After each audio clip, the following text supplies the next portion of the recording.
you.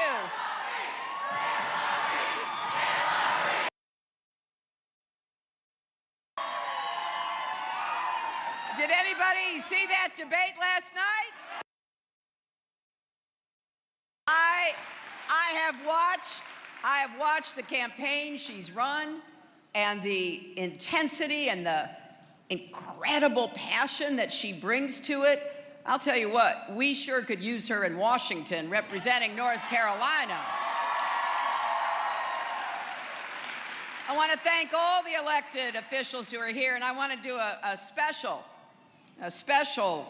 shout out to a longtime friend of my husband's and mine, somebody who we admire so much, who did really transform this state during his governorship. That's former Governor Jim Hunt.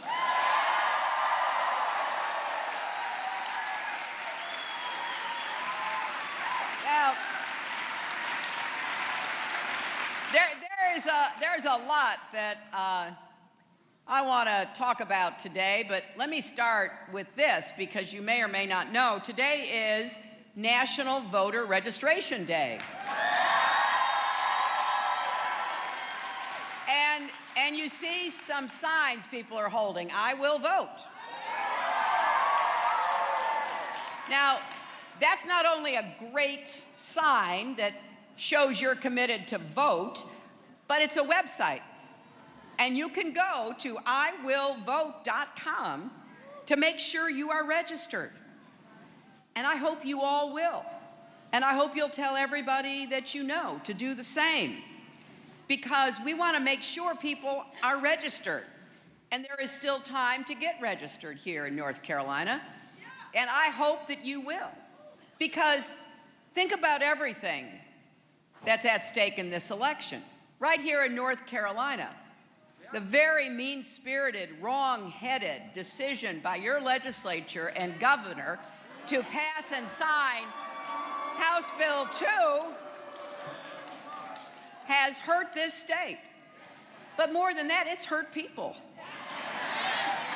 It has sent a message to so many people that, well, you know, you're not really wanted. You're not really part of us. I think the American dream is big enough for everybody.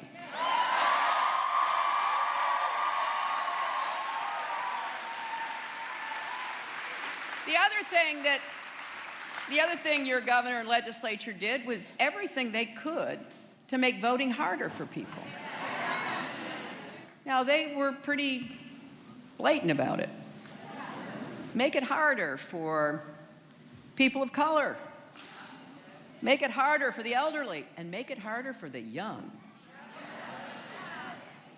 Now, some of that's been rolled back, thankfully, because it was so wrong. And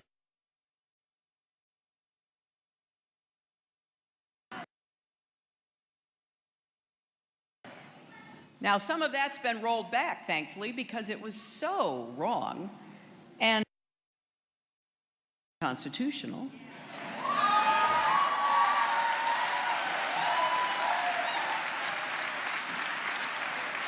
But the best, his or her right to vote, that's the way we're supposed to be making decisions. It distorts our democracy. If some groups of people try to prevent other people from being able to do that. Now, I have won elections and I have lost elections. So I know what the difference is.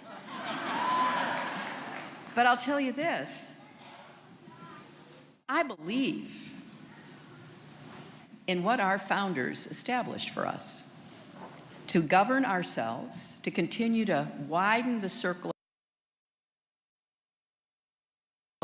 and who we are fighting for. But early information is actually quite encouraging. We're seeing spikes in early voting.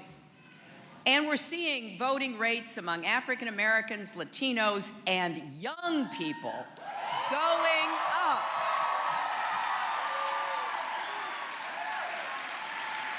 And for the first time, the estimate is that young people could represent 20.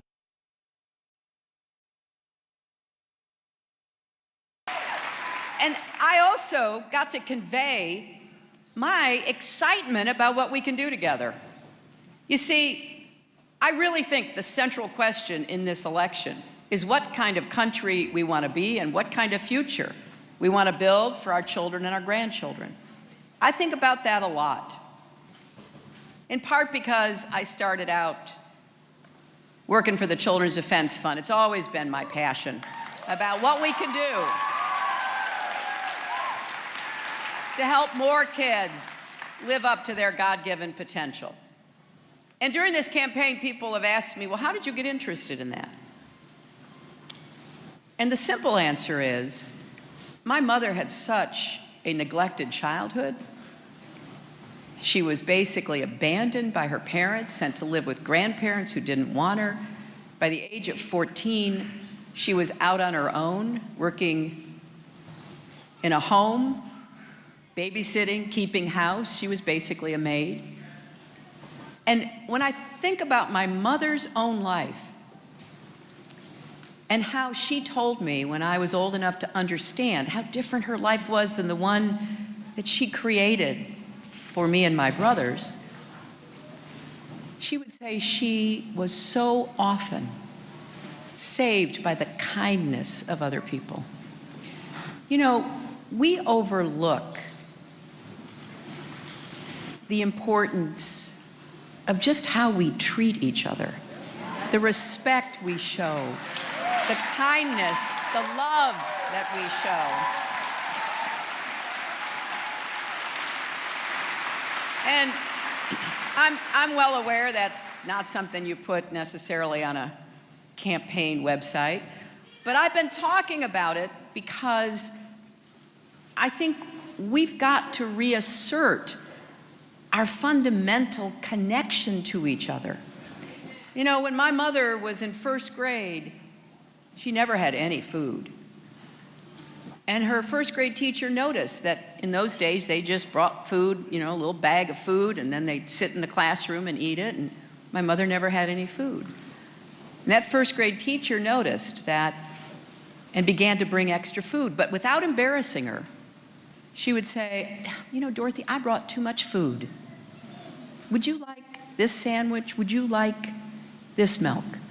And it wasn't until she herself was much older that my mother realized that that teacher fed her for that school year, something she didn't have to do.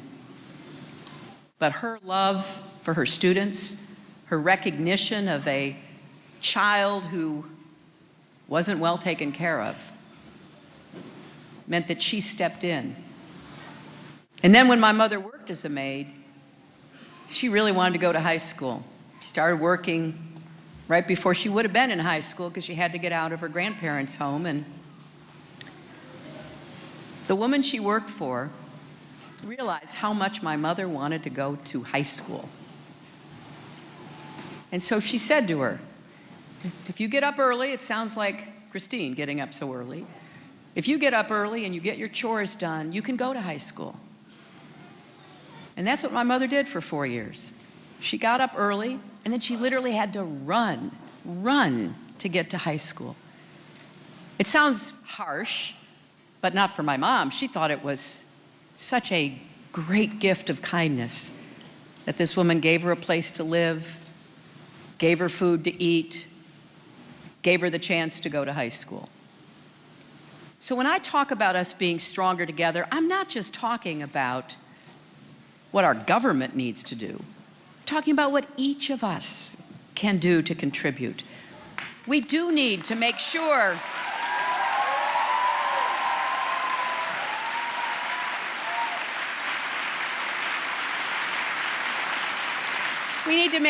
that our economy does work for everyone, not just those at the top, and that means we've got to make investments in more good new jobs. Infrastructure jobs, advanced manufacturing jobs, technology and innovation, clean renewable energy jobs. And we've got to do more to help small businesses because that's where most of the new jobs will come from. As I said last night, my dad was a small businessman. When he got out of the Navy after World War II, he started this small business printing drapery fabrics. And he had a print plant in Chicago. It was a dark room. There was no natural light. He had 2 long tables. He'd spread that fabric on the table, and then he would take silk screens, if you've ever seen one, and he'd start at one end, and he'd put it down, he'd pour the paint in, and he'd take the squeegee, and he'd lift it up, and he'd go all the way down to the end of one table, and then he'd start on the other table. And he would do that until he got the job done. And I would help him out from time to time. So I knew how hard he worked. But he was so proud that he could give us a good middle-class life because his dad was a factory worker. And so he was able to do what we want to see in America. Keep going, keep reaching, move as high as your hard work and ambition will take you. So I want us to have an economy that works for everyone, to grow the economy, to create more jobs, but I also want a fairer economy. Because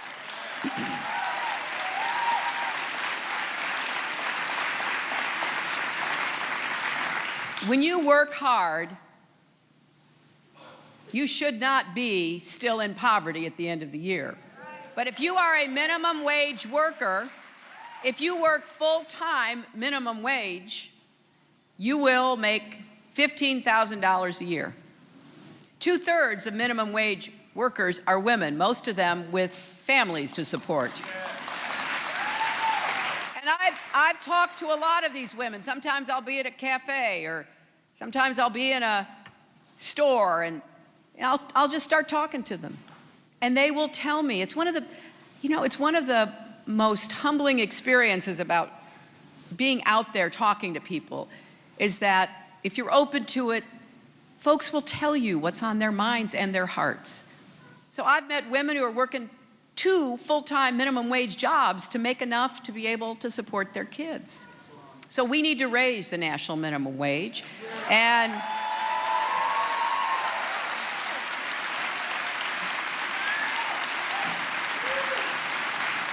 we need to guarantee finally equal pay for women's work, because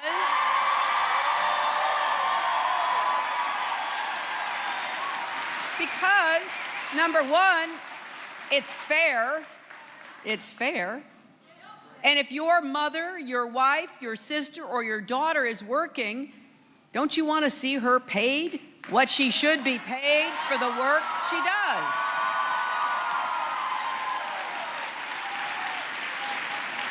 And the other thing I want to do, I want to make sure that more companies offer profit sharing to their employees who help make the profits in the first place.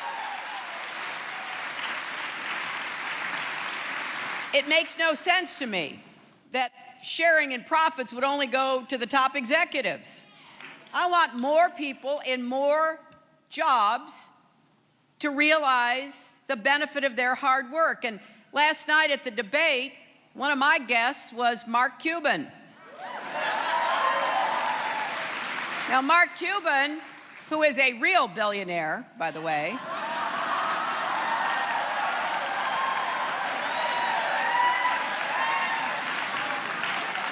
he has used profit sharing from his very first successful business. And he not only used it while the business was going, but when the business was sold, he shared the profits from the sale and made 300 of his employees millionaires overnight.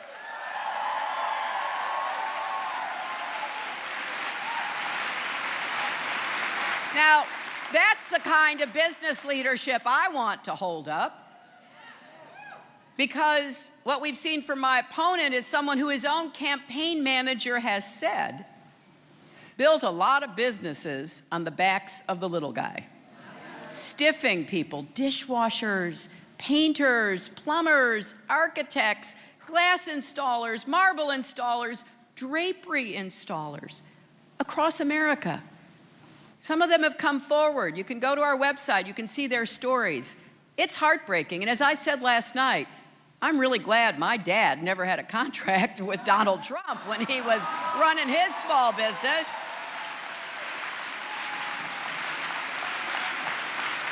And in addition to making the economy fair, we've got to make it work better for working families who are trying to balance family and work.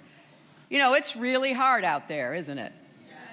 And just listening to Christine's story, getting up at 4 and studying, getting kids up at 7, going to school, going to work, going to another job, that's not an uncommon story. We've made it really hard for a lot of people. So here's what I think we need to do, and it's not a luxury, it's a necessity, because I want more families to be able to go as far as their hard work will take them. And I've heard so many stories. You know, people have told me about the difficult choices they face and the stresses they're under. So let's finally, since every other advanced economy has already done this, let's have paid family leave so that when you're sick or your spouse or your child is sick or you have a newborn, you can take care of your loved one. And let's have earned sick days so that you don't lose your job because you're sick or you go to work because you're sick.